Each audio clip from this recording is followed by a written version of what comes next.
Assalamualaikum warahmatullahi wabarakatuh dan salam sejahtera. Selamat datang ke sesi webinar Sukan untuk Semua siri ke-12. Baiklah, bola bicara kita pada kali ini kita akan kongsikan apa yang menarik pada hari ini. Tajuk kita, Cabaran Sukan Warga Emas. Saya Aini Jais, bersama saya 3 orang panel yang kita bawakan khas pada hari ini untuk membincangkan dan membicarakan tentang topik kita, Cabaran Sukan Warga Emas. Okay, baiklah, para penonton, saya akan perkenalkan para panel kita. Saya mulakan dulu dengan yang berusaha Dr. Shelly Aswani binti Encik Zainal Abidin yang merupakan pakar perubatan kesihatan awam KKM. Okay, Doktor. Panel yang kedua yang berbahagia Profesor Datuk Dr. Nordin Darus. Kenal ni. Yang merupakan CEO World Wellness Network Sdn Bhd. Panel kita yang ketiga, Puan Azizah binti Osman yang merupakan Master Trainer for Fitness Instructor, Certified Trainer for all the adults. Para panel, ahli dan para penonton, tak kenal maka tak cinta. Jadi kita nak kenal lebih lanjut lagi dengan ahli panel kita. Okey. Yang pertama, dari Dr. Shelly Aswani daripada KKM. Sebagaimana kita tahu, Dr. Shelly daripada KKM ni tak pernah berhenti putus asa berkhidmat untuk panjang COVID-19. Nak memastikan rakyat dalam keadaan sihat sepanjang masa. Jadi boleh Doktor kongsikan sedikit tentang latar belakang. Assalamualaikum warahmatullahi taala wabarakatuh dan selamat pagi. Pertama kali saya ingin mengucapkan terima kasih kepada Kementerian Belia dan Sukan kerana menjemput Kementerian Kesihatan untuk bersama-sama dalam sesi webinar pada hari ini. Saya Dr. Shelly Aswani binti Encik Zainal Abidin.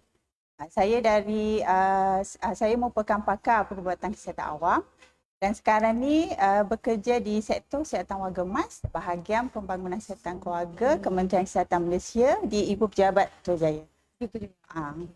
So, sektor kesihatan warga emas ni terlibat dalam penyediaan polisi, dasar dan program-program berkaitan dengan kesihatan terutamanya untuk warga emas. Baik, terima kasih. Kita beralih kepada panel kita yang kedua, Datuk Dr. Nordin, dikenali sebagai DND. Tengok baju pun, tengok baju DND. Branding. Kalau Dr. DND, saya AJ. Oh, AJ. Aini. Tapi saya tak popular macam doktor lah. Okey. Untuk makluman para penonton semua, panel kita DND sangat dekat di hati kaki tangan KBS yang merupakan mantan pengarah MSN doktor.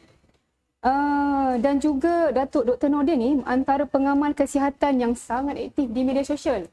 Kalau tengok view dia, kalau tengok Facebook lah ya, memang followers dah hampir 500k, 500,000 followers. Jadi doktor, sedikitlah ramai nak tahu lebih lanjut apa yang Datuk Doktor sekarang ni tengah buat di bawah World Wellness Network Sdn Bhd. Baik, kita lebih mempertengahkan apa dinamakan program Well for Life. Sehat sepanjang hayat sebab apa selagi hidup tu ada, bak kata orang Iban, lagi hidup bagi gelaban. Jadi orang yang pernah kena, macam saya pernah kena kanser kan, jadi kita nak kena faham macam mana sengsaranya setiap penyakit tu supaya kita boleh sampaikan mesej kepada ramai lagi supaya mempertahankan ataupun preventive medicine adalah merupakan saya punya passion saya. Nombor dua, bila dah sakit pun ada cara-cara di mana kita tak perlu terus menyerah diri terus kepada operate ke radiation ke kemoterapi dan sebagainya. Jadi ada banyak alternatif yang boleh kita bicara hari ini. Terutama sekali pada warga emas lah topik hari ini kan. Baik doktor, mesti ramai nak sabar nak dengar macam mana doktor nak kongsikan. Saya dah platinum. Di atas pada emas lagi dah. Okey, kita pun dah mengenali Datuk Dr. Nordin, tadi Dr. Shelly Aswani. Okey, kita yang ni pakar perubatan dan pakar pemakanan. Kini saya ingin memperkenalkan Puan Azizah kita yang merupakan certified trainer untuk amalan kesihatan warga emas ya Ya. Okey, Puan Azizah, untuk maklum, kita nak bagi tahu penonton dululah. Okey. Puan Azizah ni sebenarnya certified KBS Master Trainer. Ya.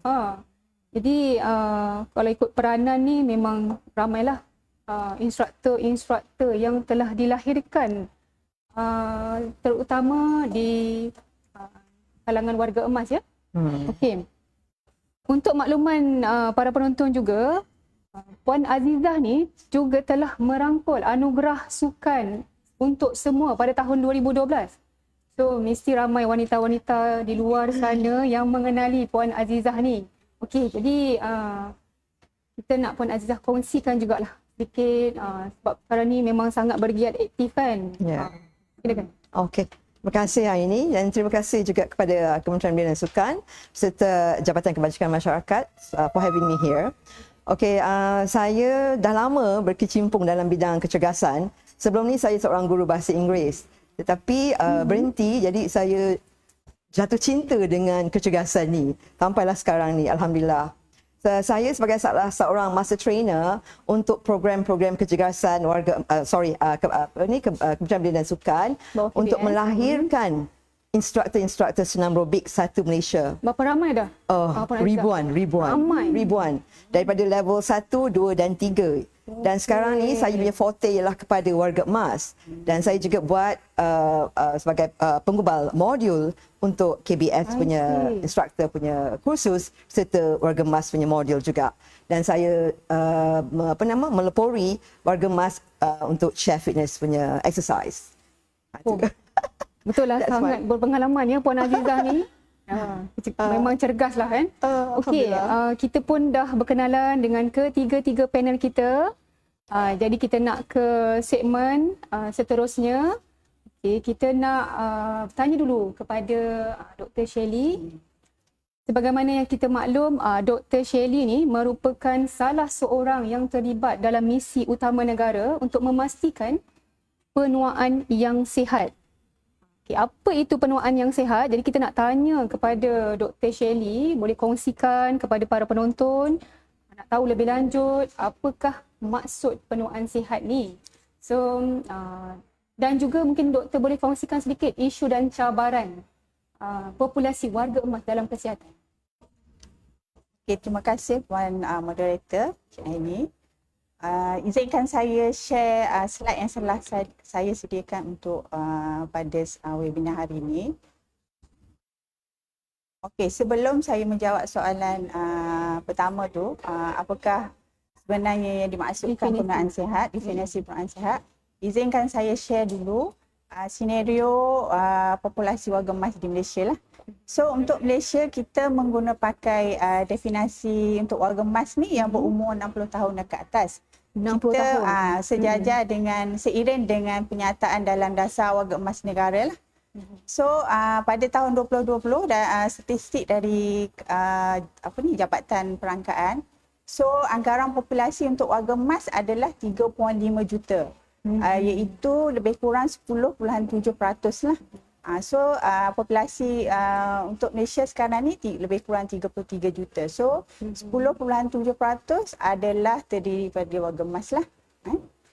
So apakah itu penuaan sihat ataupun healthy aging lah. Untuk makluman, setiap warga emas lah ataupun setiap individu ni kita mempunyai satu kita panggil intrinsic capacity, keadaan fizikal dan mental, dan juga functional capacity. So functional capacity ni merujuk kepada kebolehan seseorang tu untuk menjalankan aktiviti harian lah. Aktiviti harian tu sama ada berjalan, aktiviti harian makan, minum. And then penuaan sihat ni bermaksud warga emas tersebut sihat lah. Sihat ni bukannya setakat sihat tubuh badan, tapi dia mesti sihat dari segi fizikal, mental dan juga rohani. So penuaan sihat ni boleh kita rangkumkan sebagai seorang warga emas tu aktif secara fizikal dan mental, dan juga berkeupayaan dari segi ekonomi. Maksudnya dia boleh lagi bekerja untuk menyumbang kepada pendapatan keluarga dan juga secara tidak langsung pada pendapatan ekonomi negara lah. Dan juga berkeupayaan untuk memainkan peranan dalam keluarga dan masyarakat. So dia merupakan orang penting lah dalam keluarga dan juga masyarakat. Kalau tak ada dia, orang tertanya-tanya. Oh, begitu. So untuk saya menjelaskan isu-isu dan cabaran yang Malaysia hadapi berkaitan dengan negara tua ni, saya ingin kongsikan demografi penduduk Malaysia lah. So kalau ikut, boleh tengok daripada slide yang tertera ni, negara kita dijangka akan menjadi negara tua pada tahun 2030.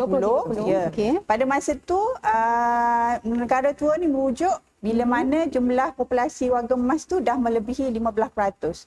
So kalau dari slide ni 2030, anggaran daripada Jabatan Perangkaan menunjukkan bahawa jumlah populasi warga emas kita adalah 15.3%. So kenapa ni terjadi? 15.3%. So kenapa ini terjadi adalah dua sebab lah.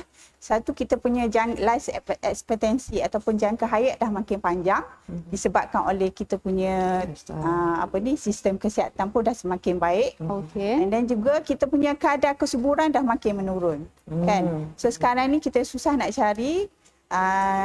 Kalau dulu ada 10 atau 15 orang anak kan, sekarang ni 2 atau 3 tu pun susah dah nak cari.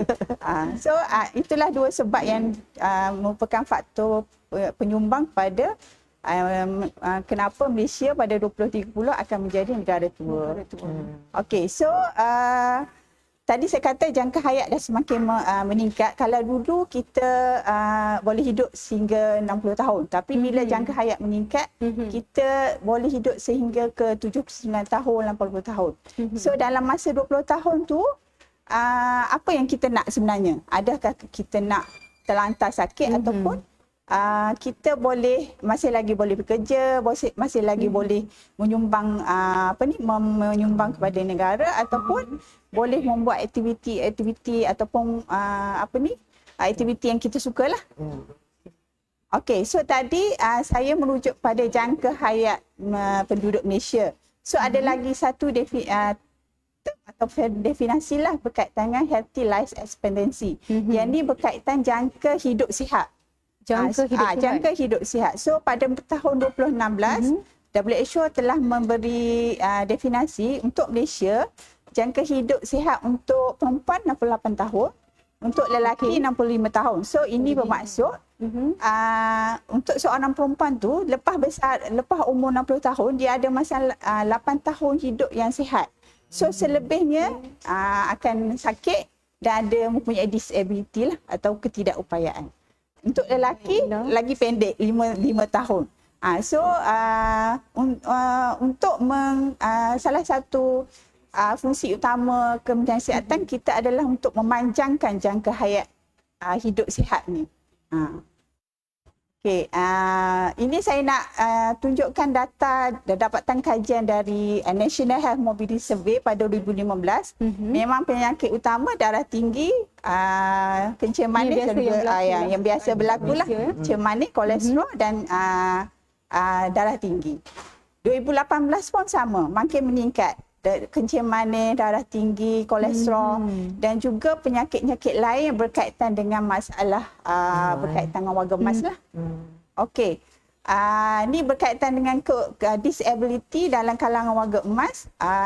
Yang paling utama, disability ni maksud ketidakupayaan dari segi melihat, mendengar, berjalan, maksudnya fizikal lah, komunikasi dan juga penjagaan diri. So yang paling tinggi adalah penglihatan lah dengan pendengaran. Yang ni pada tahun 2018 pun sama. Ketidakupayaan tu prevalence semakin meningkat lah. So satu lagi, My Aging telah membuat projection bahawa pada tahun 2030 so penyakit-penyakit kronik ni seperti darah tinggi, kencing manis, kolesterol, stroke memang prevalence akan semakin meningkat. Jadi itu yang paling tinggi lah. Ya, yang paling tinggi. Hypertension, kencing manis, stroke. Salah satu lagi adalah masalah Malaysia ni menua dengan pantas. Kalau tengok daripada slide yang saya sharekan ni, Malaysia mengambil masa 12 tahun saja untuk membuat persediaan untuk menghadapi negara tua. Kalau tengok negara lain, contoh Korea 13 tahun, Thailand 13 tahun, Singapura 14, Jepun 18 tahun. So maksudnya kita ada masa yang singkat saja untuk menyediakan negara kita untuk menghadapi negara tua. Untuk menghadapi 2030 tu kita hanya ada beberapa 12 tahun saja lagi. Bermula dari tahun 2018. Okey, penting ya para penonton kena tahu ni. Okey, Itu saja. terima kasih Dr. Shelly Aswani.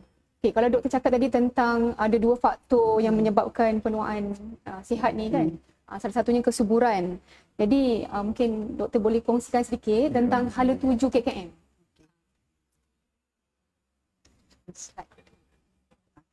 Okey, di Kementerian Kesihatan, apa-apa program atau dasar atau polisi yang berkaitan dengan kesihatan warga emas, kita berpandukan pada 2 lah. Satu, dasar kesihatan warga emas negara. Dalam dasar itu ada menyatakan menggalakkan penyertaan warga emas dalam aktiviti fizikal kesihatan dan juga penlibatan dan juga pencegahan penyakit lah sepanjang life course. Maksudnya bukan saja pada masa warga emas tapi dia Jadi kena pada bermula muda, pada daripada muda jadi tu dalam yang kandungan kena- lagi sebenarnya. Dalam Kandungan, kandungan. kanak-kanak, remaja, dewasa, warga emas sendiri. Dan kita juga mengambil pendekatan daripada pertubuhan WHO, World Health Organization, kerangka kesihatan awam kita panggil penuaan sihat. So dalam kerangka ni kita bagi kepada 3 kumpulan. Kumpulan pertama adalah warga emas yang sihat dan yang sihat dan aktif dari segi mental lah. Yang kedua dah fungsi dah menurun seperti yang warga emas yang ada stroke. Dan yang ketiga adalah yang memang bedridden yang memang memerlukan bantuan daripada orang lain. So program dasar polisi, program aktiviti kita tailorkan pada 3 kumpulan. Baik doktor. Kita akan kupas lagi lebih lanjut tentang apa-apa isu selepas ini. Jadi kita beralih pula kepada Datuk Dr. Nordin. Okey, Datuk, kita ingin kupaskan berkaitan dengan amalan penjagaan pemakanan di kalangan warga emas. Jadi kalau kita tengok tadi dari segi faktor-faktor penuaan sihat itu mungkin salah satunya adalah pemakanan. Kalau kata daripada kandungan, mungkin para ibu bapa kena mengambil beratlah. Betul tentang ni. Jadi Datuk, kita ingin mengetahui apa jenis-jenis diet yang kita perlu amalkan. Baik, okey, Makanan boleh. warga emas. Ramai rakyat kita dah didedahkan kepada banyak jenis diet. Sekarang dalam dunia ni FAD, dia ada macam trend. Dari dulu lagi you pernah dengar paleo diet yang makan cuma tinggi kepada daging saja. Pun ada orang banyak pengikut. Lepas tu ada orang panggil yang zaman moden sekarang dia panggil keto diet. Keto diet ni lebih high in fat. Banyak lemak-lemak yang baik boleh dimakan. Digalakkan makan bahkan rendah terus. Nasi semua tak boleh, karbohidrat semua rendah. Kalau boleh minimum. Lepas tu ada pula orang confuse yang dia panggil OMAD. OMAD tu one meal a day. OMAD. One meal a day. Okey, so kalau you baca Google ni dekat 20. So saya bagi yang famous ni sebab saya mempelopori yang dinamakan DND diet. Disebabkan ada riwayat, kan saya dah cerita tadi, dia orang yang pernah kena kesan kemo, kena kesan steroid dan kesan-kesan sampingan yang dahsyat-dahsyat sehingga kan boleh kena gout dan sebagainya. Jadi dia merupakan pengalaman daripada cuma nak ikut-ikutan daripada research sahaja. So saya menyarankan, bukan berarti saya punya yang betul, tetapi kalau nak ikut tak salah sebab kalau you tengok dia punya karakter dia ataupun karakteristik dia, ciri-cirinya mestilah saya mulakan. Nombor 1, air. Jadi sebenarnya orang dewasa wajib ikut. Anak-anak muda dia dengar tapi kadang-kadang dia ikut, kadang-kadang dia tak ikut sebab dia rasa dia masih muda. Tapi tanya Aziza, tanya doktor sendiri, lah ni budak secondary school pun dah obese, betul tak? Budak secondary school pun dah ada kolesterol. Kalau you tengok sekarang 25-26, fatty liver is very common. Fatty liver means your liver dah disalut dengan lemak tu. You bayangkan plastik, tak ada plastik, ganti dengan lemak. Jadi buka aja kuning semua ni. Baik, itu merupakan kenapa saya begitu ia sangat. Air nombor 1 mustahak. Dan air mesti dimulakan dengan garam dulu. Ini depan doktor saya cerita ni sebab pengalaman kita masa medical school dulu, sodium is bad. Sodium chloride is bad. But salt yang general, yang daripada bukit. Sebab tu bila orang pergi Mekah dulu, ingat tak? Dia mesti nak bawa balik garam bukit, garam Mekah. Sebab dalam tu hitam tu banyak mineral dia. Sebab tu garam Himalaya laku sehingga orang dah mula tipu pun sekarang. Sebab tu garam-garam Celtic salt. So saya bagi nasihat ni bukan dari sudut dengar. You must follow. Because siapa yang ambil air kosong tanpa ada langsung lapik dengan garam, you akan dapat dia panggil hyponatremia. Hyponatremia ni you boleh menyebabkan jantung boleh stop pun. Kalau macam air mineral tu, tak? Air mineral okey lah. Sebab dia ada mineral. Tapi kalau air kosong, contoh RO ataupun air suling dan sebagainya, very dangerous. Okey, itu satu petua ya. So petua kedua ialah bila pagi kalau boleh nasihatkan kalau DND diet dia harus terus kepada buah-buahan dulu. Dia tak boleh tempuh nasi lemak. Apa lagi kita makan apa Zah? Hanya doktor. Jadi hari kita pun tadi yang bagi apa tadi? Nasib baik ada buah-buah semua kan. So tapi sebenarnya kita kena sonok cerita supaya you faham yang benda kita cakap ni mula-mula macam sedih sebab tak boleh lagi lontong, tak boleh tu. Tapi bukan tak boleh, masa tu tak kena. Nanti sekejap, lontong, roti canai semua ada waktunya.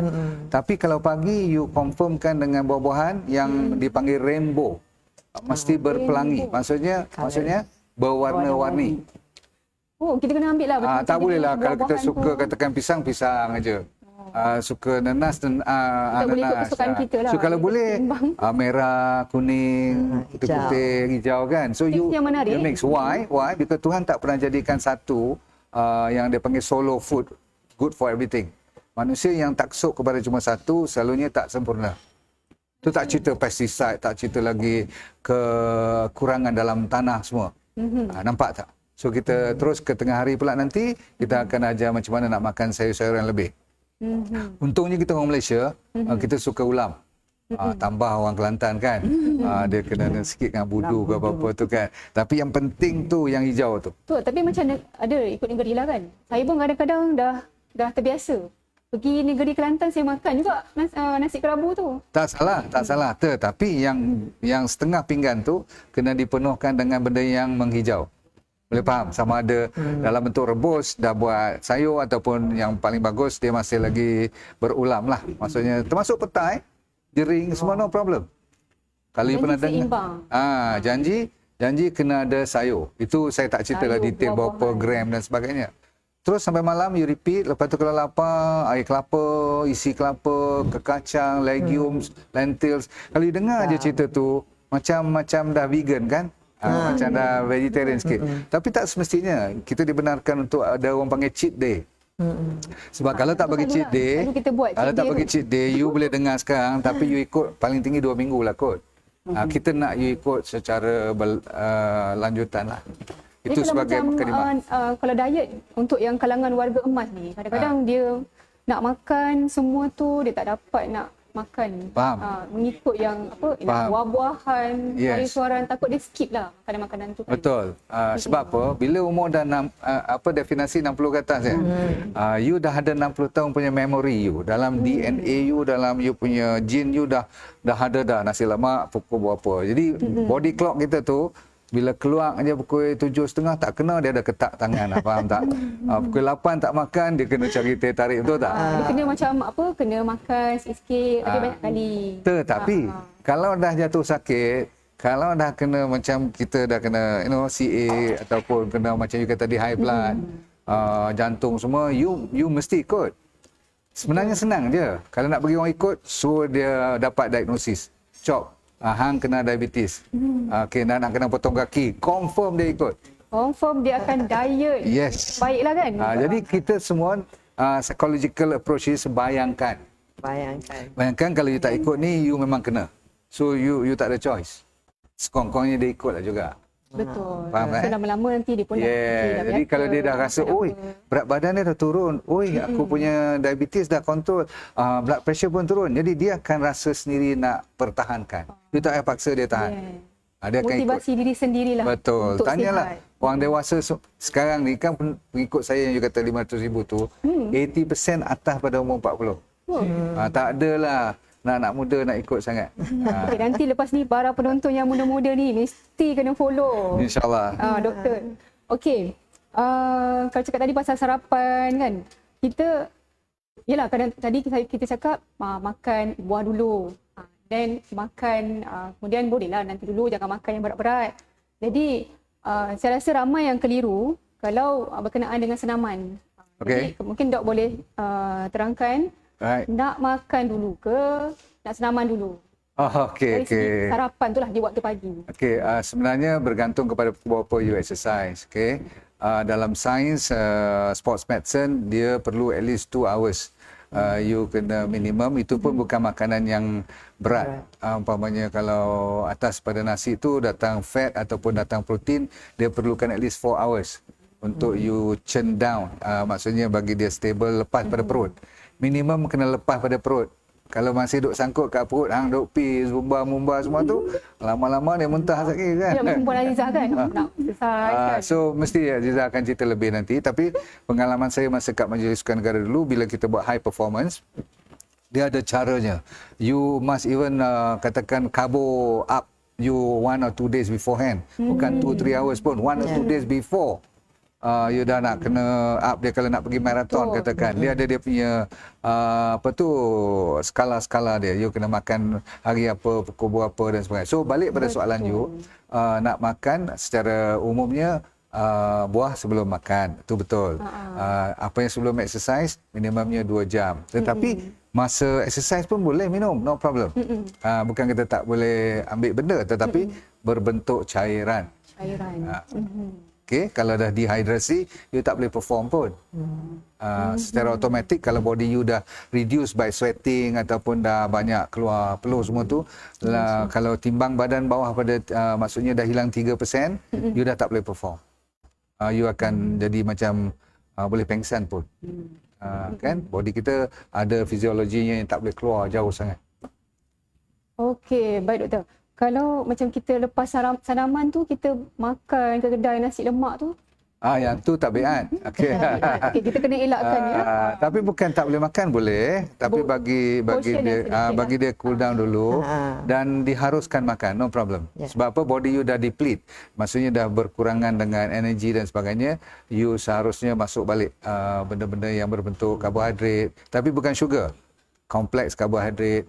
Dan yang penting sekali ialah minuman-minuman yang bukan bergula juga, tapi untuk hydrate balik. Seperti jus pun boleh, sebab masa tu kalau atlet betul dia hilang at least 500 to 1000 calories dia punya. Yang memang aktif, yes. perlu makan yang kalau macam saya ni mungkin 200 kalori je lah kot hilang. Kalau cepat kenyang, okey. Okey, kita ke Puan Azizah pula. Jadi kalau tadi tentang pemakanan, jadi mesti Puan Azizah boleh kongsikan. Okey, senaman mungkin dia banyak komponen. Jadi kalau macam untuk warga emas ni, biasanya mungkin kita ada exercise yang sesuai lah. Jadi apa komponen senaman yang sesuai untuk warga emas ni buat mungkin di rumah ataupun kalau dia nak exercise di luar sekarang ni, kita masih boleh kan exercise di bawah pandemik COVID-19 ni. Silakan. Okay, alright. Terima kasih Aini. Di zaman, di era pandemik ni ya, memang disyorkan warga emas, digalakkan warga emas untuk bergerak ya. Sebab tu kita punya quotes itu, the more you, this is not how old you are, it's how much you move. So the quotes is very apt mengenai topik hari ini. Sebelum saya cerita tentang komponen, warga emas ni kena tanya diri dia sendiri juga. Bagaimana transition dia daripada keadaan dia berdiri, bolehkah dia turun ke lantai? Daripada ke lantai ni, bolehkah dia naik balik? Adakah mudah dia dah duduk dalam kereta tu nak keluar daripada kereta? Adakah mudah dia nak bangun pagi daripada katil tu nak turun daripada katil? Ataupun duduk kat kerusi ni pun kadang susah dia nak bangun kan? Jadi soalan-soalan seperti itu mungkin dapat merangsangkan kat warga emas ni kena perlu buat sesuatu pada diri ini. Okey, sebab seperti yang doktor kata tadi, lifespan kita ni dah lebih meningkat daripada 60 years old. So ini ialah sebelum saya pergi ke komponen, kebanyakan yang saya jumpa warga emas bila kita ajak suruh bergerak lebih, dan orang yang dah pencen, sorry orang dah pencen, this is just a generalization ya, di mana mereka kata, oh I'm too old, nak buat apa bersenam, saya nak lebihkan kepada ibadah. Tapi saya punya reasoning pula, saya kata look, saya kata memang kita fokus kepada ibadah, tapi kita ada extra few years lagi, kenapa tidak gunakan few years itu untuk sesuatu untuk kebaikan diri. So bila dia dah faham itu, dia akan pergi ke, okey, bagaimana saya nak bersenam? Apakah benda-benda yang saya perlu buat. So yang pertama ialah komponen yang pertama ialah cardiovascular, di mana you work your heart. Whatever is good for the heart is good for the brain. So for the heart, kita boleh gunakan cardiovascular dalam segi yang paling mudah ialah berjalan. Okay? Kalau tak boleh jalan kat luar, berjalan di rumah. Hari-hari jalan, ataupun kalau nak ikut konsep fit ya, frequency, intensity, time and type, kita disarankan berjalan tu sebagai satu senaman 3 hingga 5 kali seminggu. Dan paling minimum waktu untuk berjalan tu katalah 10 minit untuk kali pertama, okey, ataupun 20 minit. Lepas tu extend ke 60 minit. Katakanlah kita susah nak keluar ni zaman pandemik ya.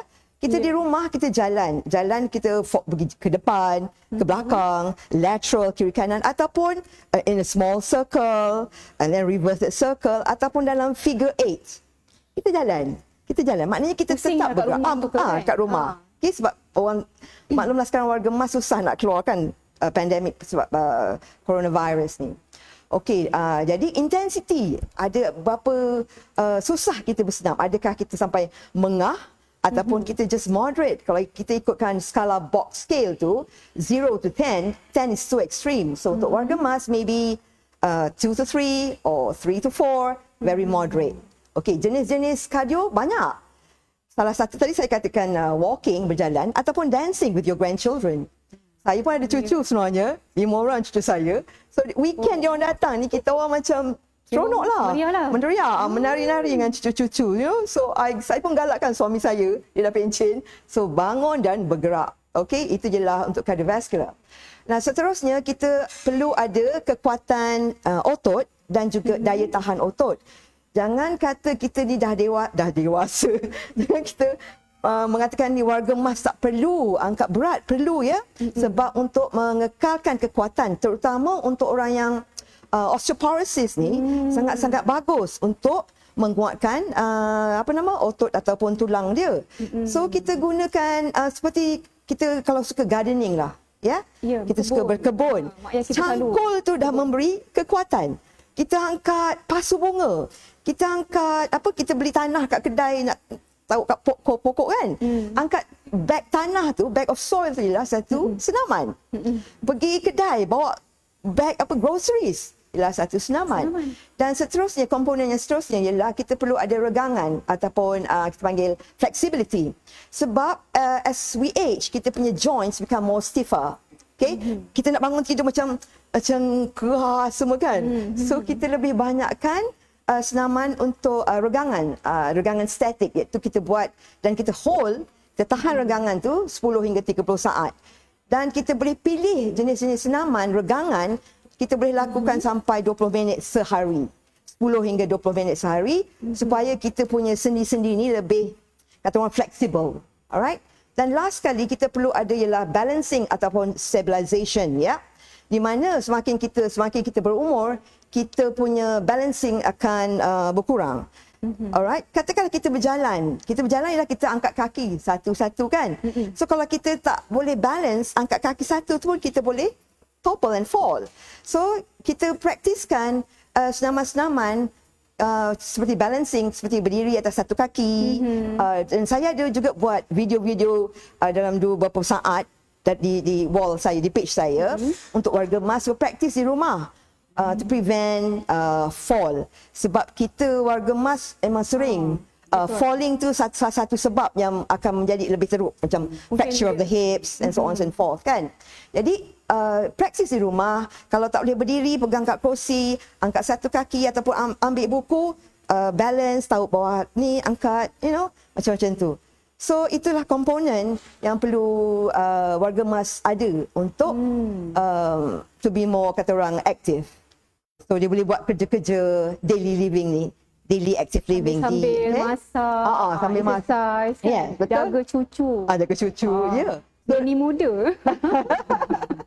Okey, itulah dia komponennya. Okey, terima kasih. Nanti kita nak kongsikan jugalah kan. So tipsy senaman-senaman static tu. Boleh. Menarik juga. Saya pun kalau kita kat rumah, mak ayah kita pun kadang-kadang tak nak exercise kan. Jadi, betul.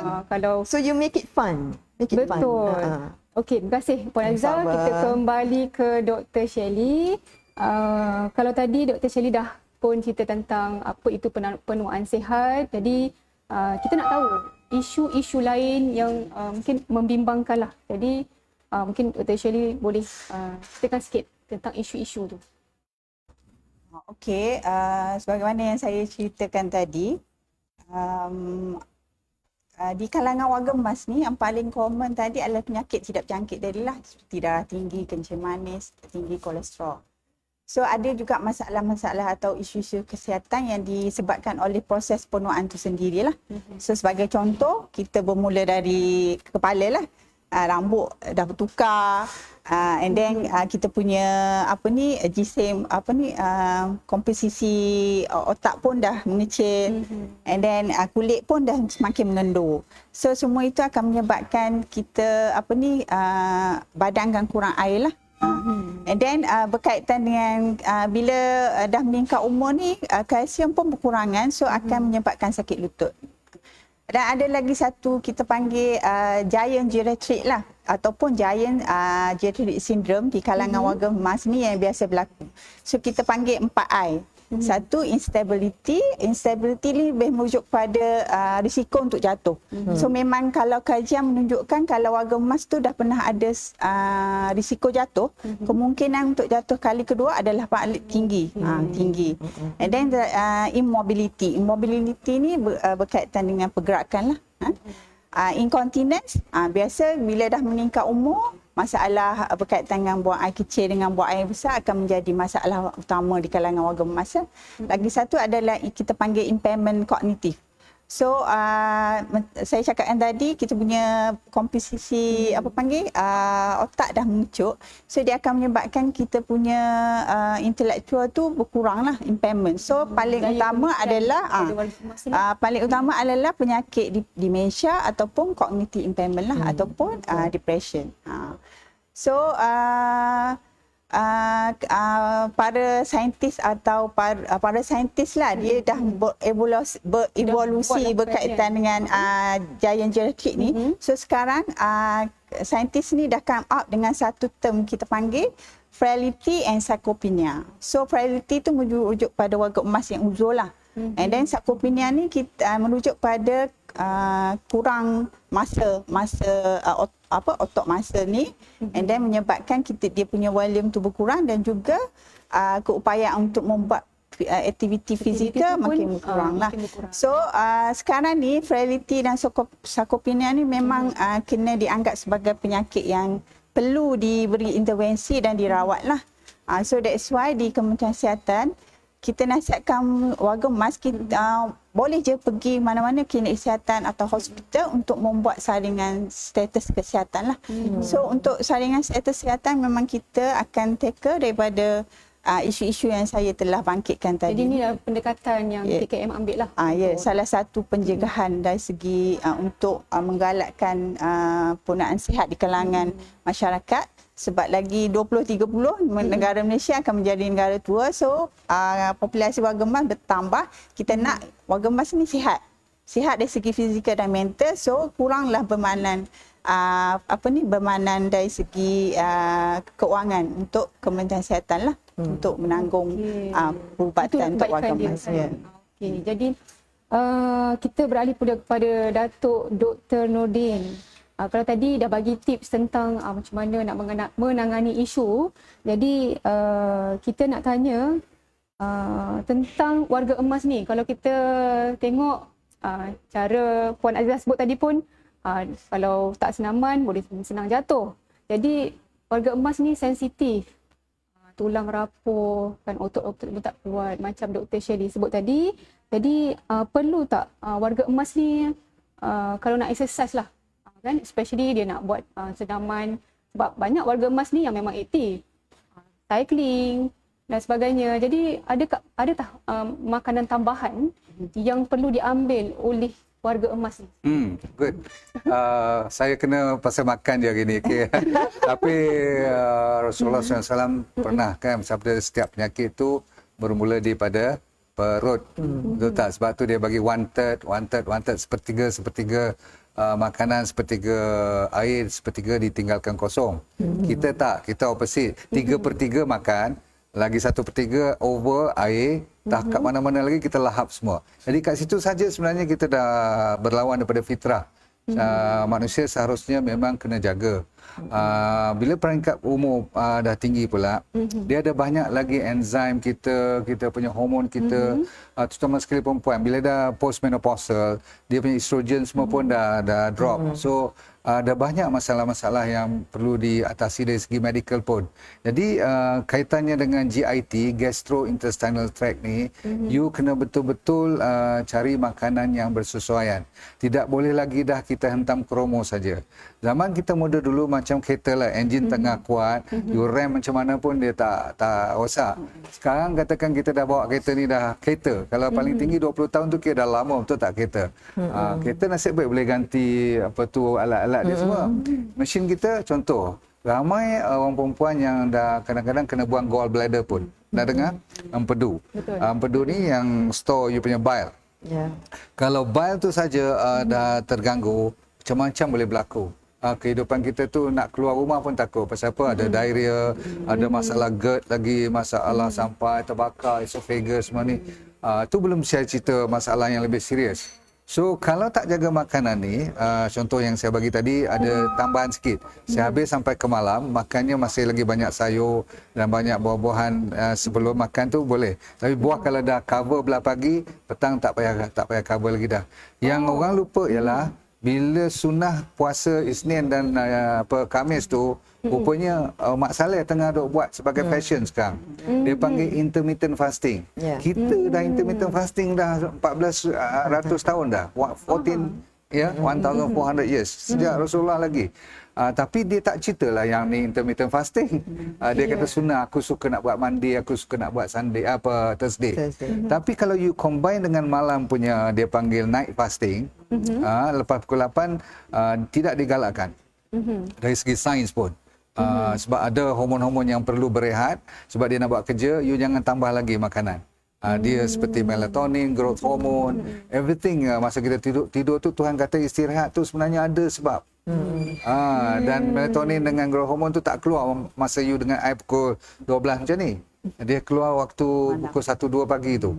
The best. So balik pada pilihan makanan tu kena ikut jugalah bila dah 60 ke atas. Kan? Okey. Tadi ada doktor cerita tentang osteoporosis. So makanan seterusnya selain daripada berpuasa adalah strategi kita. Makanan seterusnya ialah makanan kulit. Ramai orang lupa. Boleh faham tak? Macam mana dia makan ni, betul tak? Jawapannya ialah matahari. Sebab orang buat tak indah, 60 ke atas kadang-kadang dah terlambat. Sebab apa? Dia osteoporosis dah berlaku start umur 35. 40 dah mula tulang dan raput.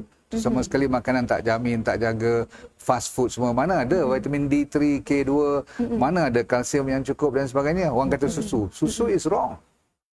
Minta maaf siapa yang tengah cerita duk nak bagi budak-budak sekolah ambil susu semua tu, please go back and study because you are causing them to have osteoporosis nanti.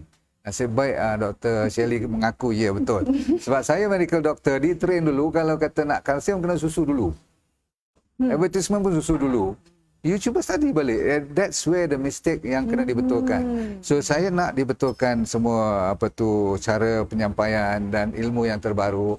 So D3K tu yang paling bagus ialah daripada matahari, daripada expose tu sambil buat kerja menyangkul semua, you dapat dua dalam satu. Betul. You dapat otot, you dapat regangan, you dapat tulang pun cantik. Then you dapat D3. So D3 is, kalau saya ambil survey satu dewan ni atau penonton kita, 90% tak cukup vitamin D3. Berarti you duk sembang dengan I ni, tahu-tahu rupanya D3 nyot ke bawah sana. And then tulang kita kalau tak ada D3, tak ada K2, you ambil kalsium banyak mana pun tak cukup. Bahkan kalsium kita yang akan dipakai. Maksudnya tulang kita yang akan ditarik keluar. Sebab apa? Banyak sangat makanan yang asid. Kan tak usah cerita lah, nanti orang marah pula brand-brand tu kan. Kau makan banyak-banyak, body jadi acidic. Kat mana nak jadikan alkaline balik? Sebab body kita kena alkaline kan, betul tak Zah? Kalau nak alkaline kan kena ambil kalsium. Tapi kalsium ini datang daripada mana? Sepatutnya daripada sayur-sayuran. Sebab tu saya suruh yang semula jadi yang hijau semua tu. Jadi tak perlu lagi makan dan minum susu-susu tu secara Dan baik-baik. macam pengambilan suplemen macam mana tu? Okey, yang penting ialah kalau you ikut amalan yang saya kata D&D diet tadi, suplemen tak perlu. Cuma disebabkan makanan kita sekarang tidak menjaminkan dia ada semua. Sebab apa? Tanah kan dia cuma pakai baja je. Baja tak cukup 70 mineral, betul tak? Dia mesti ada 3-4 je. Jadi lama kelamaan kita kekurangan. So you mau tak mau kena multivitamin. Sebab tu zaman sekarang ni orang ambil omega 3 dah tak daripada ikan lagi dah. Sebab ada mercury semua kan. Sebab tu apa tu kacang macam sacha inci tu, minyak tu digantikan kepada daripada ambil ikan. Okey. Bahkan ramai orang dah ada mercury toxicity sekarang dengan lead daripada makanan laut. Cuba you bayangkan laut kita daripada Selat Melaka, lain daripada siapa tadi? Zamran, siapa? Sabran. Sabran dia sempurna kan. Kalau ke laut belah sana tu boleh tahan Boleh lagi. stay Laut lagi. kita kalau kau tengok kapal beratur je kat Selat Melaka, ambil ikan tu tengok. Buat kajian. Lebih baik jangan makan daripada makan. Betul, kena tengoklah kan, makan jangan sebarangan. Jadi kalau kita tadi, Puan Aziza dah kongsikan senaman fizikal, sedikitlah tentang kalau doktor boleh kongsikan senaman mental pula. Senaman mental ni saya bagi nombor 1. Senaman fizikal nombor 1 juga. Dia dua nombor 1. Dia kena bersekali, tak boleh kata physical not important, mental. Dia kena beriringan. Tadilah, kalau macam senaman pun fizikal mesti ada meditasi kan. Because healthy mind comes from healthy body. Dan healthy body comes from healthy mind. Dia tak boleh kita anak tirikan satu. Contoh, you are very positive. You nak buat program macam ni hari ni. Tapi kena gout. Boleh faham maksud saya? Ataupun arthritis. Betul tak? Oh, you osteoporotic. That means you got fracture baru jatuh kat toilet. Orang Contoh, orang tua-tua kan senang jatuh kat toilet semua ni. tu yang kita risau tu. So, both kena jaga. Bila peringkat warga emas. Dua-dua kena balance. Itu tak cerita roh lagi. Dia sebenarnya 3. The body must have 3 all the time. Mind, body and soul. Okay, minda, fizika dan roh. Roh ni walaupun tak nampak, tapi kalau you tak ada roh, you tak hidup. Cuba tengok, tinggalkan roh kat rumah. Tinggalkan. Okey, tadi kalau kalau doktor boleh tunjuk contohlah. Kita tak tahu senaman mental ni macam mana. Oh, mental training yang paling senang. Yang paling senang Okey, kita nak kongsikan semua kepada boleh para buat penonton. senang. Dia panggil 777. I bagi straight dia punya formula. Kalau tak boleh 777, buat 555 cukup. Dia panggil breathe in through the nose. And stomach, kalau saya nak buat program ni agak lambat sikit, tapi you kena check stomach you. Kalau you tarik nafas sekarang, tengok ramai yang perutnya masuk ke dalam, betul tak? Ini pun masuk ke dalam. Dah mula nak kena dibetulkan. All of you yang nak belajar yoga ke apa, tak payah pergi kelas yang conflicting, kontroversi pula tu nanti. Belajar je. Macam kita belajar kampung tu, tarik nafas, perut keluar. Belajar daripada mana? Belajar daripada budak-budak kecil. Kita cuba tengok masa dia tidur, mata dia REM sleep kan, mata dia pergi kiri kanan kiri kanan, tu dia tidur cukup nyenyak tu, jangan kacau dia. Tapi perut dia tu zu. So belajar, tarik nafas 5 saat. Simpan. Lepas tu lepas. Bila lepas tu perut masuk ke dalam. Mari kita buat sekali tengok tadi tarik nafas. Sebab kadang-kadang dia termasuk dalam kan? Perut tak. Kena belajar sampai boleh. Hold, perut masih ke depan. Kalau tak boleh tahan lama tak apa, lepas. Nanti sampai biru pula muka kan, lepas keluar. You belajar ni dulu, sambilan tu guna perkataan untuk orang Islam, perkataan Astaghfirullahaladzim. Kalau orang Islam, kalau tak ikut agama apa, you use the word kosong. Guna perkataan, tengok simpan, lepas, perut masuk ke dalam, kata apa? Astaghfirullahaladzim. Jadi kita faham kan, langit kan terbuka, mintalah apa pun. Dari sudut ni nak kesihatan lah kan, supaya tak bebankan kepada kementerian. Tetapi untuk orang yang tak percaya kepada Astaghfirullahaladzim ni, guna perkataan kosong. Lepas, kosong. Bahasa Inggeris, zero. Bahasa Indonesia, nol. Bila you nolkan, Itu teknik-teknik dia. Dia sebenarnya otak ni bukan pandai sangat. Apa yang you arah dia ikut sebenarnya. It's actually our slave. What you put in is what you get out of it kan. So saya selalu kalau orang budak-budak muda ni, saya main yang lebih senangnya. Nolkan. Okey? Okey, terima kasih. kalau ikut para penonton kita nak tahu tips-tips lebih lanjut nanti doktor boleh Ikut kongsikan. Facebook. Facebook Dr. Nordin. Okey, kita ke Puan Aziza. Mungkin jika tadi doktor dah kongsikan senaman mental, so bagaimana pula dengan senaman fizikal yang untuk mencerdaskan minda untuk Okay. Good question kan. Okay, untuk warga emas because as we age kan, the first thing we will lose salah satu ialah memory loss, okay? So in order to stimulate the brain tu balik, kita panggil satu term nama dia neuroplasticity. Neuroplasticity ni di mana you bergerak sambil you memikir. Contoh, okay? Salah satu contoh kita panggil neuroplasticity ialah kita ajak warga emas ni dia berjalan. Sambil dia berjalan, kita kata, okay, what is ni sebagai satu activity ya? Yang saya selalu buat kat warga emas. Name your favorite colour. Warna yang dia suka. Kata red. Okay. In order to stimulate the mind, sambil dia bergerak tu, the physical activity as well as the brain activity, okay, please spell the word red. Kata R-E-D. Okay, terbalikkan ejaan tu. Jadi apa? D-E-R. Kena fikir kan? Tapi sambil bergerak. Lepas tu kita kata, ada berapa what do you call that, alphabet atau letters dalam perkataan tu, kata ketiga. Itu untuk bahagian yang kata apa macam warna ke buah-buahan ke. Lagi satu ialah kita dia punya thinking skill juga, numbers. Okey, katalah phone number saya 0123456789. Alright, please recite these numbers. So dia sambil dia jalan tu dia recite 0123 sampai 9. Okey, terbalikkan number semua. 9, 8 kan sampai 0. Okey, apa the last 4 digits tu? Berapa last 4 digits tadi tu? 9876, right? Okey, tambah 2 digit terakhir berapa? 8 dengan 9 tu campur darab campur jadi berapa? Jadi it stimulates the mind sambil dia bergerak. Lagi satu, kalau dia tak boleh bergerak, okey, dia duduk atas kerusi ni, kita suruh duduk at the edge of the chair, dan main ni dia tengah main sudoku ke, main puzzle ke, tapi kaki dia gerak. Dia boleh tap forward, tap back. Inilah salah satu contoh di mana the brain bergerak, physically bergerak. Itu kita panggil neuroplasticity.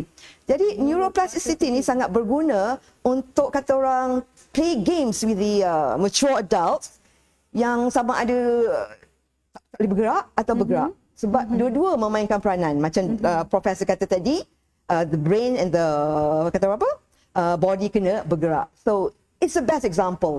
Sebab saya dah cuba dengan warga emas. Memang they have fun, seronok dan dia berfikir sambil dia melakukan aktiviti kecergasan.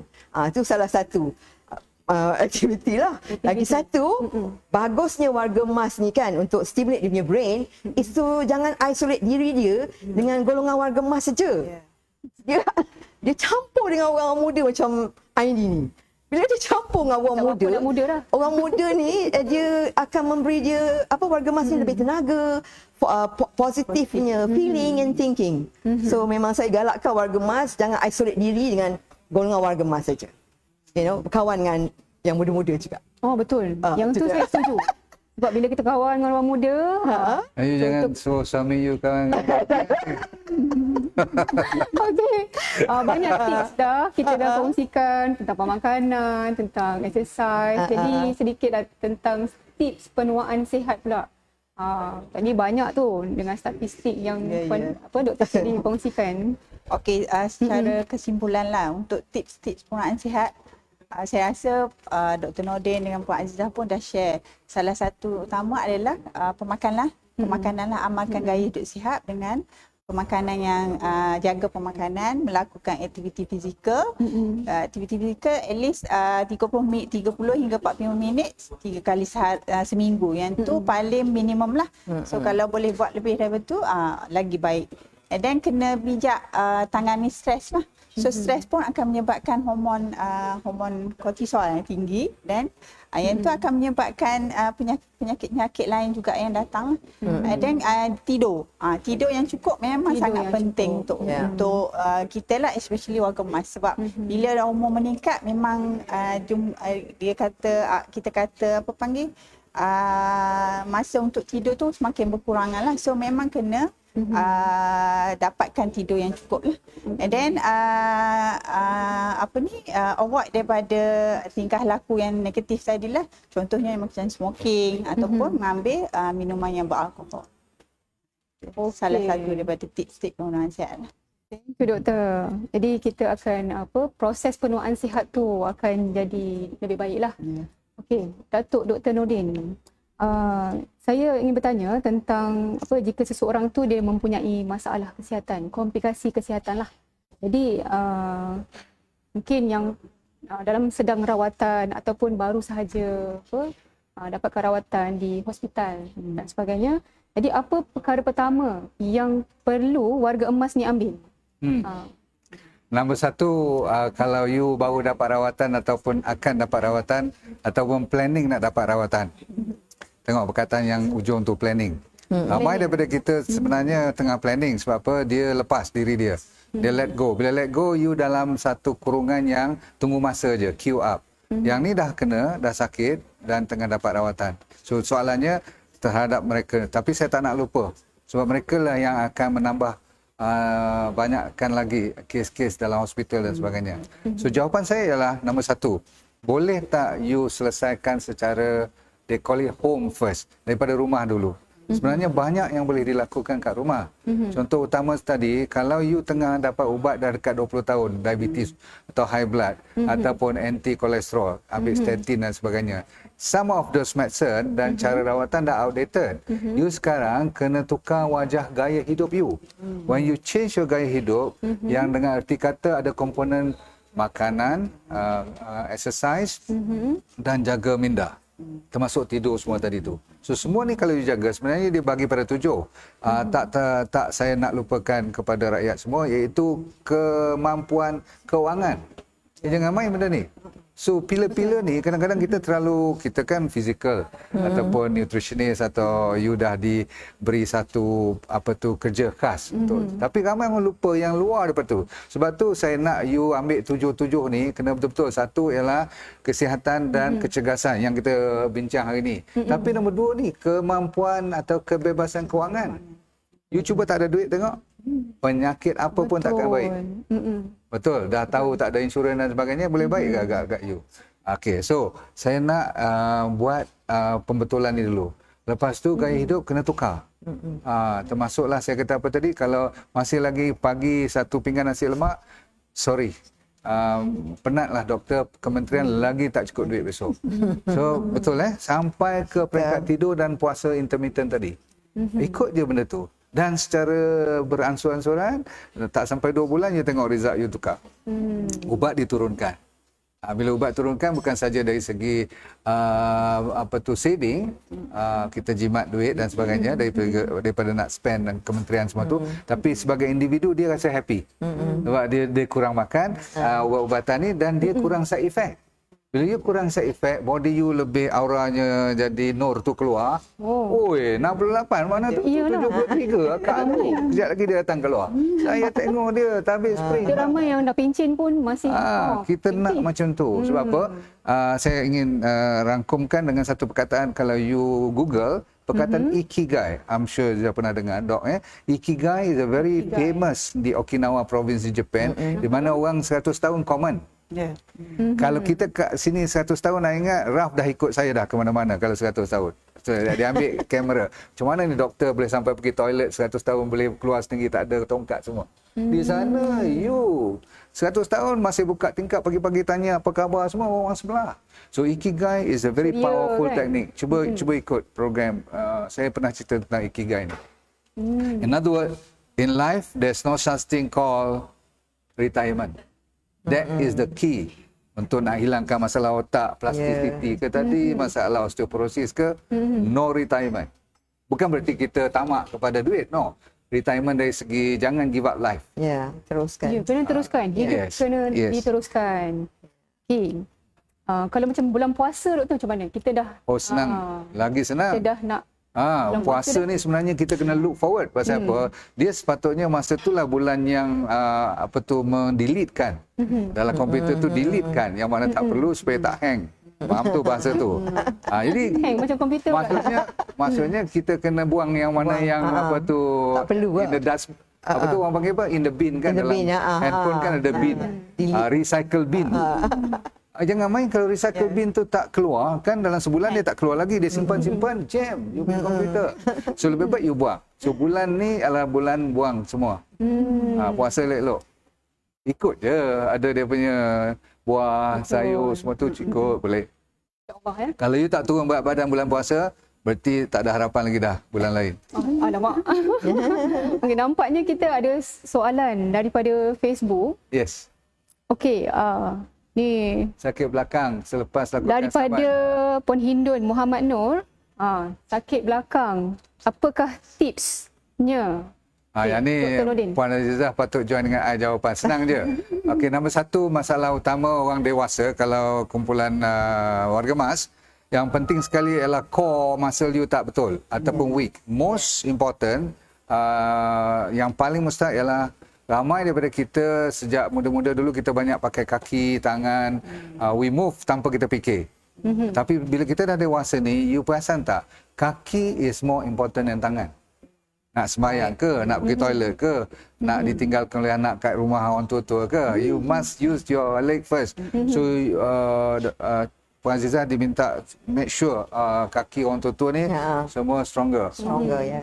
Sebab saya yang tak boleh bertinggung rapat lagi dah tu adalah satu kelemahan saya sendiri. Sebab apa? Disebabkan oleh masalah-masalah gout dan sebagainya, baru kita sedar diri. So siapa yang masih elok ni, kaki, lutut semua tu, every day you must learn how to squat. Because when you squat, you go up, you squat, you go up, you dah jaga kaki. Dan last kali copy nota ni, plank, P-L-A-N-K. Belajar jaga supaya perut tak ke depan. Faham tak? Dan you punya tulang belakang supaya tahan sampai ke akhir hayat, mesti ada dia punya lordosis tu, dia punya apa tu, curve, C shape tu. Kan? Kalau tak percaya, you duduklah 8 jam kat office. Belum buat exercise pun dah sakit belakang. Faham? Okey, semoga menjawab ya soalan daripada Puan Hindun tadi. Okey. Kita ke next soalan daripada Ram Mus. Okay, untuk Datuk Dr. Nordin juga. Okay. Saya nak bagi Puan Azizah Senaman jawab dulu. apakah yang sesuai bagi warga emas pun Puan Azizah? Nanti dia orang boring pula seorang je. Puan Azizah jawab dulu. Dia tanya doktor. Okey, saya jawab. Nanti buang. Doktor jawab dulu, boleh? Soalan Senaman untuk stroke. Okey. Senaman untuk stroke senang aja. First thing kena tengok stroke tu kat mana, betul tak? Okey. Yang penting sekali ialah you kena dapat fisioterapis yang berkaliber. Sebab apa? You tak boleh salah-salah tarik ke, you know. Fisioterapis have to check your history dulu. Katakan kita stroke belah kanan saja kan. Dia mula-mula tak boleh kasar lagi. Dia pasif dulu. Fisioterapis tu akan buat dulu. Tetapi yang paling cepat baik pada stroke ialah apa dia? Nombor satu, you kena aktif. Maksudnya you kena buat sendiri. Tak boleh harapkan kepada fisioterapis. Kalau dia kata sejam sekali dengan dia, you akan buat 3 jam sehari untuk diri you. Satu. Nombor dua, you kena patah balik tengok apa masalah you. Selalunya high blood pressure. Selalunya jantung punya masalah. Betulkan tu melalui pemakanan dahulu. Ada makanan-makanan suplemen yang boleh up you cepat. Sambil you buat fizio tu. Dia macam magic. Sebab apa? Ramai daripada kita yang kena stroke ada toxic metal dalam badan.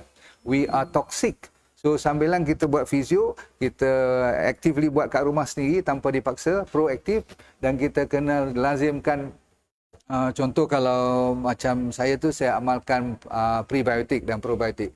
Kena jaga betul-betul perut kita tu sebab dalam keadaan stroke kita tak banyak bergerak. So kita punya bakteria dah mula malas. Mulalah lambat nak baik. Sebab nerve signal ni walaupun kita nampak fizikal tapi ada kaitan dengan apa you feed to your brain also. Panjanglah cerita sikit kan. Tapi pendekkan cerita bukan fizikal saja, kena jaga pemakanan juga.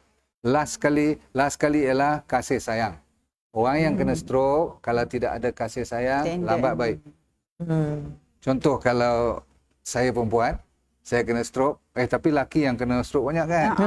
Okeylah laki kalau saya kena stroke, lepas tu bini saya buat tak nampak aja, faham tak? Sedih lah. Allah, anak pun papa dah 70 biar happy dulu kita boleh sign insurance.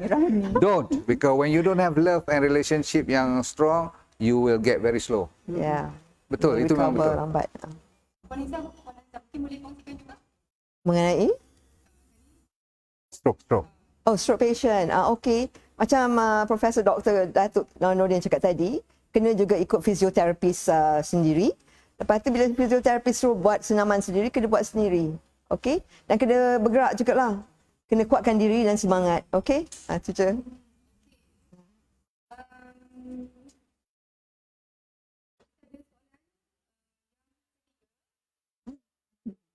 Doktor.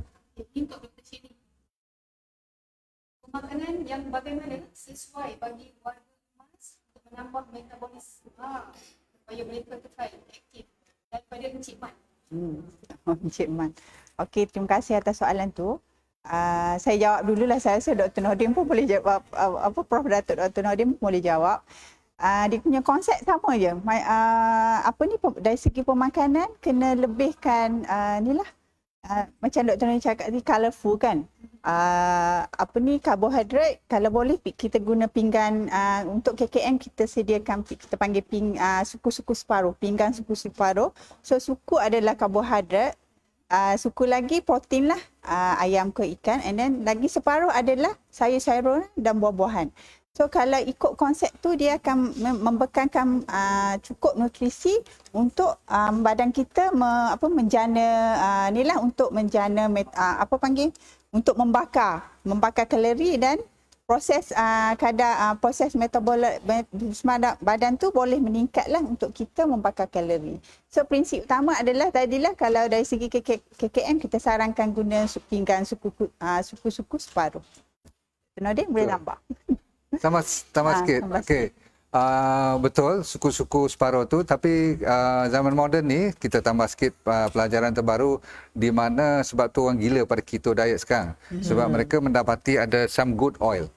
Saya juga ada belajar, tambah sikit ilmu tu, ada oil-oil yang boleh kita tambah, tak boleh lagi kita ketinggalan zaman, di mana seperti olive oil, habatus sauda, minyak kelapa, minyak sawit. These are very good oil.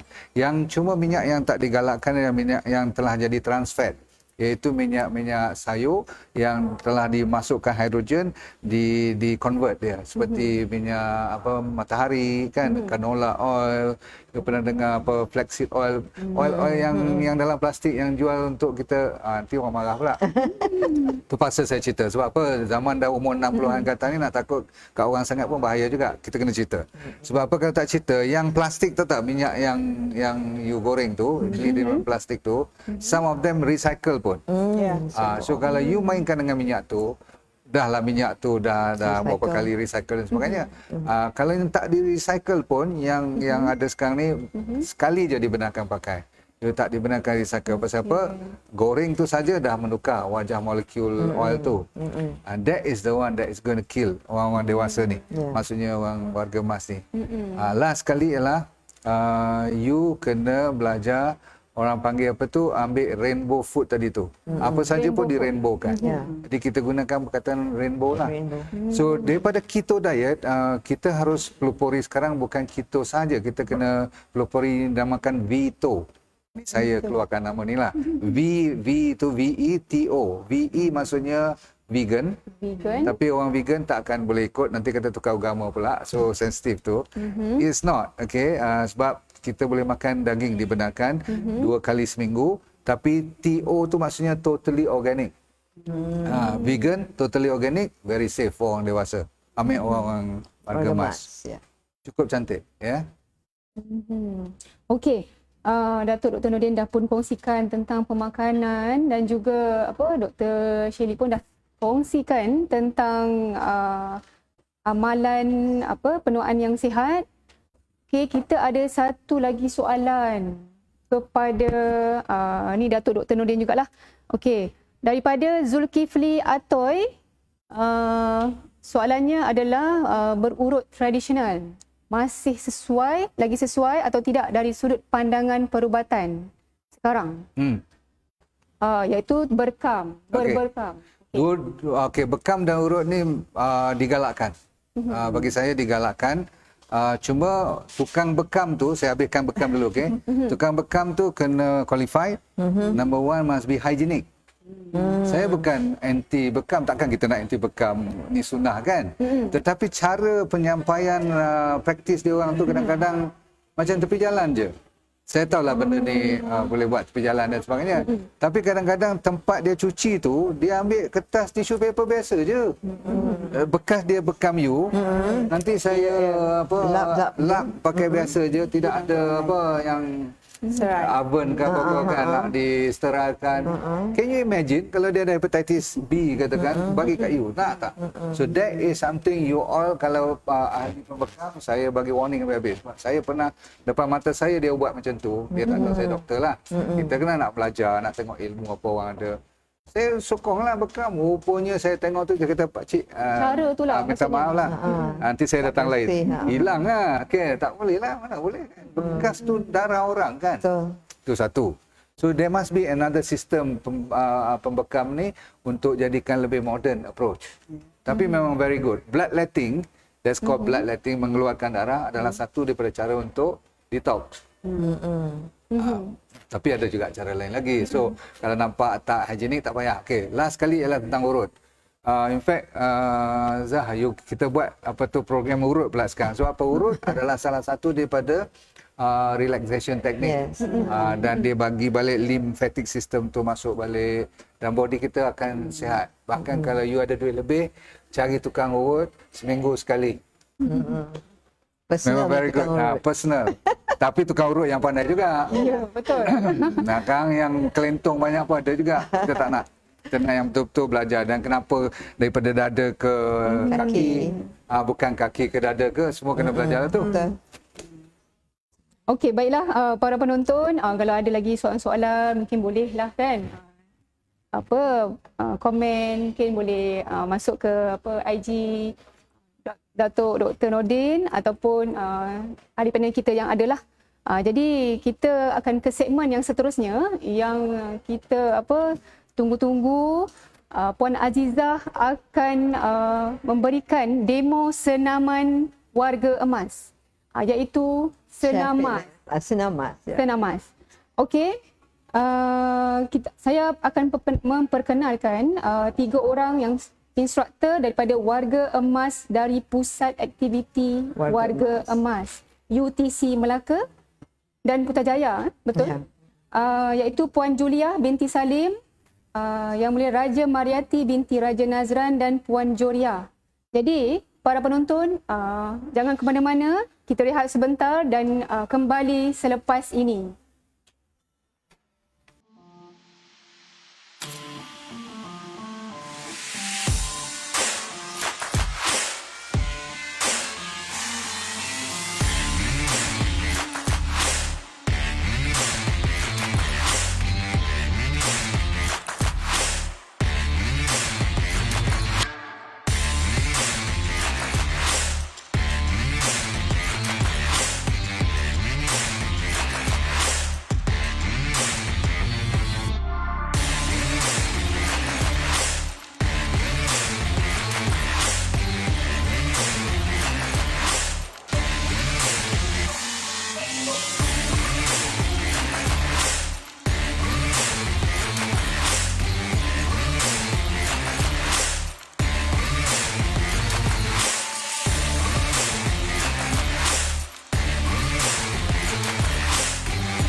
Okey. Assalamualaikum semua. Hari ini kita akan mulakan senamas. So, duduk di kerusi, di hujung kerusi. Okey, shoulders down and back dan kita akan mula bergerak. Okey. Enjoy. Okey. Okey, march tak dengar. Sikit. March, march, march. March. Okey, lagi sikit. Okey. Alright, kita march on the spot like this. Yes, ayun tangan. Okay, kita akan keluarkan satu kaki ke kanan dan kiri. Okay, keluarkan kaki sini. Step, step, step, step, step. Okay, tangan, go. Tolak tangan. Yes. Tangan tolak, tolak. Lagi sekali. Yes. Tolak, yes. Tolak sini, tolak sini. Lagi sekali. Tolak, ya. Okey, lagi sekali. Last 4. Okey, tangan circle. Kaki sama. Okey. Give me a big smile, senyum sikit. I must go home. Okey, sekarang tukar tangan. Kaki step out. Kaki salah. Lagi sekali. Okey, circle tangan tu.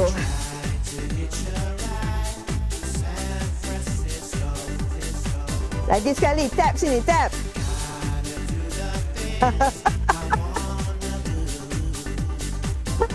Circle, come on.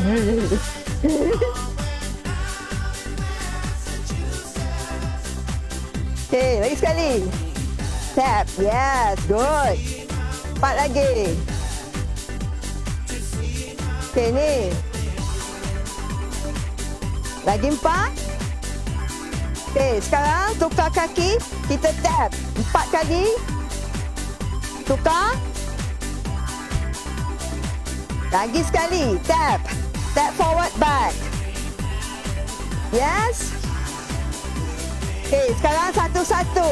Satu-satu. Lagi. Okay, sekarang 4. 4, 3. Satu-satu. Okey, sekarang 4 sini. 4.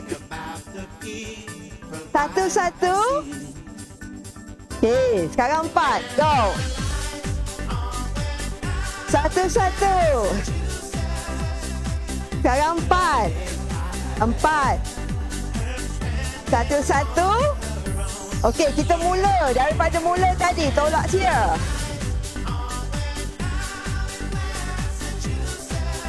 Okey, buat circle. Tangan tukar. Yes, good. Good. 4 more. 3. Okey, tap. Satu-satu tap.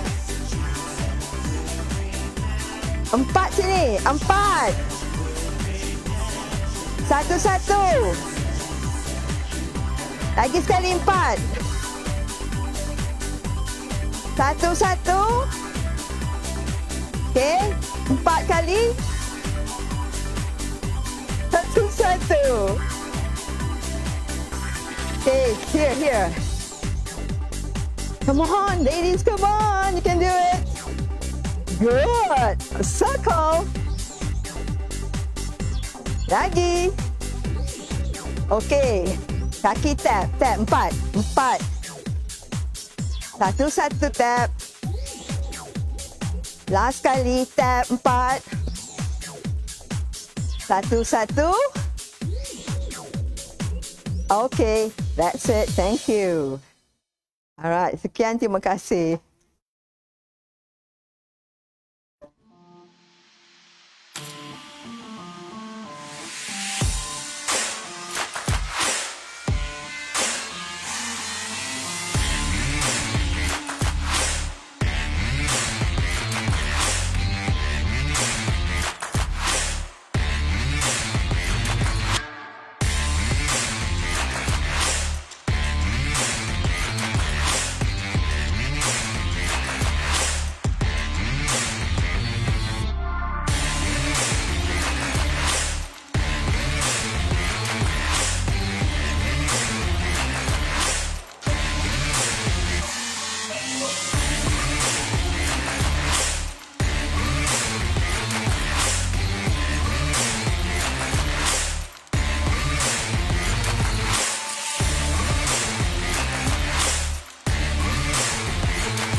Itu tadi senaman warga emas yang ditunjukkan oleh Puan Azizah dan juga instruktor daripada Pawai. Pawai. Okey. kita dah sampai ke penghujung segmen. Jadi kita nak sharing lah daripada ahli-ahli panel kita, kata-kata semangat kepada para penonton yang nak kekal aktif. Jadi kita mula dengan Puan Azizah dahulu. Okay, untuk para warga emas semua, keep on moving. Don't stop moving, keep it up. Ya? Yeah? Okay. Okey, dari saya, amalkan gaya hidup sihat untuk penuaan sihat, sihat sepanjang hayat. Dr. DND. Saya senang je. Kalau nak tengok banyak-banyak cerita, Facebook Dr. Nordin Darus. Macam-macam ada dalam tu. Tambah lagi followers. Terima kasih. Terima kasih. Okey, terima kasih kepada semua para penonton dan kami daripada Kementerian Belia dan Sukan juga sekali lagi mengucapkan terima kasih kepada ahli-ahli panel yang sudi luangkan masa pada hari ini, dan juga tak lupa pada para instruktor kita, comel je macam mak saya. Okey, kita jangan lupa kita akan ada webinar sukan untuk semua pada siri yang akan datang, siri 13, 14. Okey, nantikan di Jabatan Belia dan Sukan Negara. Okey, amalkan 3W, elakkan 3C, kekalkan jarak fizikal, jangan lupa